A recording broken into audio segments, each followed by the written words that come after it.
Hi friends, 2 power 40 + 2 power 40 இன் மதிப்பு என்ன? 4 option கொடுத்திருக்காங்க. இப்போ என்ன பண்ணணும்னா இந்த மாதிரி சம்க்கு 2 பவர் 40 + 2 பவர் 40 ஈக்குவல் டு இப்போ ஃபர்ஸ்ட் டேர்ம்ல இருந்து என்ன பண்றேன் அப்படினா 2 பவர் 40 காமனா வெளிய எடுத்துறேன். எடுத்ததனால மிச்சம் என்ன இருக்கு? 1 இருக்கு. ப்ளஸ் ரெண்டாவது டேர்ம்ல என்ன பண்றேன்? 2 பவர் 40 காமனா வெளிய எடுத்துறேன்.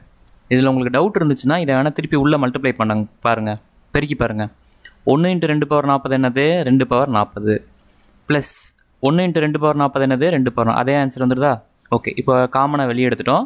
காமனாக வெளியே எடுத்ததுக்கப்புறம் 2 பவர் 40 1 + 1 என்ன வரும்? 2. இப்போ 2 பவரில் என்ன இருக்கிறதா அர்த்தம்? 1. ஸோ அடிமானம் சமமாக இருந்தால் அடுக்குகளை கூட்ட வேண்டும். அப்போ அடுக்குகளை கூட்டினா 2 பவர் 41. ஸோ 2 பவர் 41 தான் ஆன்சர். ஸோ இந்த சேனலை சப்ஸ்கிரைப் பண்ணுங்கள், சப்போர்ட் பண்ணுங்கள்.